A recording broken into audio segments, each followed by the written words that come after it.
ఈరోజు ఒక మంచి శుభదినం.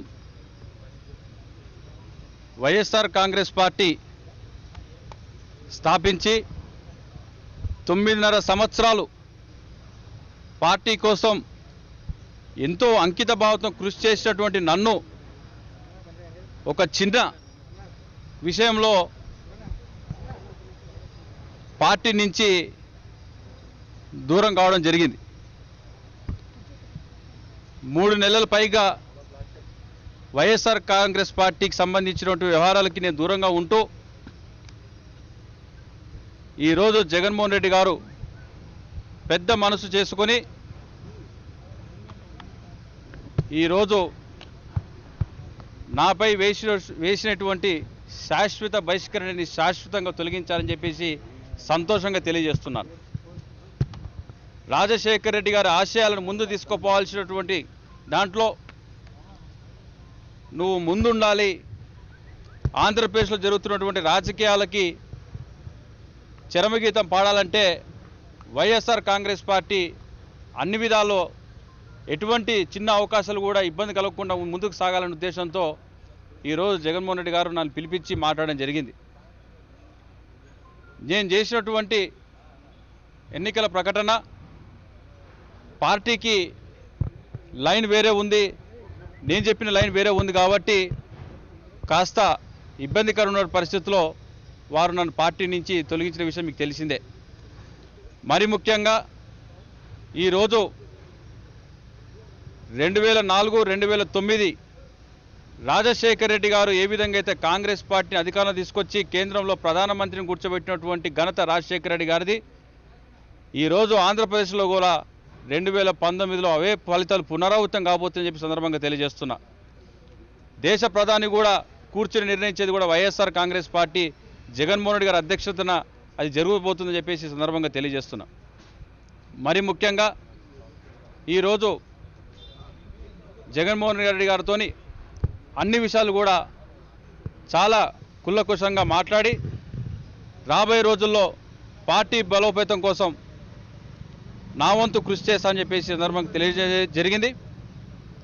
ఆంధ్రప్రదేశ్లో తెలుగుదేశం పార్టీ చేస్తున్నటువంటి కుయుక్తులు వైఎస్ఆర్ కాంగ్రెస్ పార్టీ ఖచ్చితంగా అధికారంలోకి వస్తుందని చెప్పి నమ్మకంతో వాళ్ళు జీర్ణించుకోలేక ఈరోజు రకరకాలైనటువంటి కార్యక్రమాలకు తెరలేపుతూ పార్టీ ఈరోజు ముందుకు పోతున్నటువంటి పరిస్థితి. ఆంధ్రప్రదేశ్ ప్రజలు చంద్రబాబు నాయుడికి చరమగీతం పాడేటువంటి రోజులు దగ్గర పడ్డాయని సందర్భంగా తెలియజేస్తున్నా.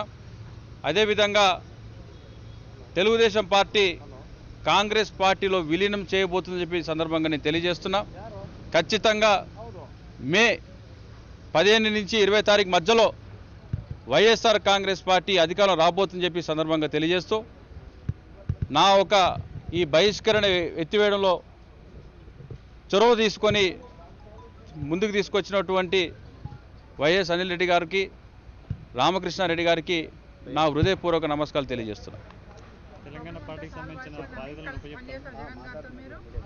ఖచ్చితంగా పార్టీ స్థాపించినటువంటి నాపైన పూర్తి బాధ్యత ఉన్నది. ఖచ్చితంగా పార్టీని అధికారంలో తీసుకోవాల్సినటువంటి ప్రతి కార్యకర్తల నాయకులు కూడా కృషి చేసినటువంటి సందర్భంలో నా ఒక్క వల్ల పార్టీకి నష్టం జరగకూడదని చెప్పేసి కలిసి పనిచేయాలని చెప్పేసి నిర్ణయించుకోవడం జరిగింది. ఈసీ కంప్లైంట్ చేశారు కదా, కంప్లైంట్ వెనక్కి తీసుకుంటున్నారా అట్లానే ఉంటుంది? ఈరోజు ఎలక్షన్ కమిషన్ ఇచ్చినటువంటి పిటిషన్ని దాంట్లో ఉన్నటువంటి ఏవైతే లూఫుల్స్ ఉన్నాయో అవన్నీ కూడా రెక్టిఫై చేయాల్సినటువంటి బాధ్యత నాపైన ఉంది కాబట్టి పార్టీ అధిష్టానంతో మరొకసారి కూర్చొని దాన్ని కాన్స్టిట్యూషనల్ పరంగా ఏదైతే నేను వేశానో పిటిషను దాని కాన్స్టిట్యూషనల్ పరంగానే రిజల్యూషన్స్ పాస్ చేసి దాన్ని క్లియర్ చేయాల్సిన అవసరం ఉంటుంది. ఆ దిశగా కూడా నేను ఏర్పాట్లు చేస్తున్నానని చెప్పి సందర్భంగా తెలియజేస్తున్నాను. మీరు జగన్ పైన చాలా విమర్శలు చేశారు కదా ఈ మధ్యకాలంలో, వాటన్నిటిని కట్టుబడి ఉన్నారా? వాటిపైన కూడా ఏమన్నా మళ్ళీ పుర్రాలు? జగన్మోహన్ రెడ్డి గారి పైన నేను చేసినటువంటి విమర్శలు ఏవైతే ఉన్నాయో రాజకీయ కోణంలో జగన్మోహన్ రెడ్డి గారికి తప్పుడు సమాచారం ఇవ్వడం వల్ల ఇది ఒక కార్యక్రమం జరిగిందని చెప్పేసి నేను భావిస్తున్నా.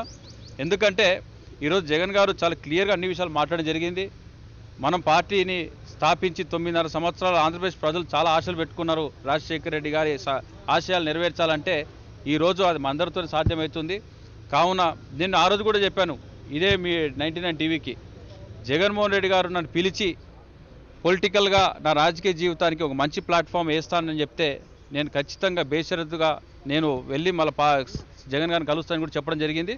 ఆ దిశలోనే ఈరోజు జగన్మోహన్ రెడ్డి గారు అన్ని విషయాలు కూడా కుల్లకషంగా మాట్లాడి నాకు అన్ని విధాల భరోసా కల్పించిందని చెప్పేసి ఈ సందర్భంగా తెలియజేస్తున్నాను.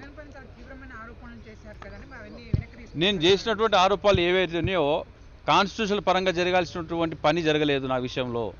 వైఎస్ఆర్ కాంగ్రెస్ పార్టీని అన్ని బహిష్కరించినప్పుడు ఏదైతే కాన్స్టిట్యూషన్గా నోటీస్ చేయకుండా, షోకాజ్ నోటీస్ చేయకుండా ఇట్లా ఒంటెత్తుపోకలు జరిగినటువంటి విషయాలు నేను చెప్పడం జరిగింది. కానీ ఈరోజు జగన్ గారు పెద్ద మనసు చేసుకొని అవన్నీ కూడా మర్చిపోయి నువ్వు పార్టీ కోసం కృషి చేయాల్సిన అవసరం ఉంది, ఎలక్షన్ టైంలో ఇవన్నీ కూడా ముందుకు తీసుకుపోవాల్సిన అవసరం ఉంది చెప్పాను. కాబట్టి నేను అన్నీ కూడా మర్చిపోయి ఈరోజు.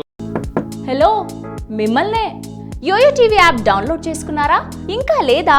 మీ యాప్ స్టోర్కి వెళ్ళి వెంటనే డౌన్లోడ్ చేసుకోండి.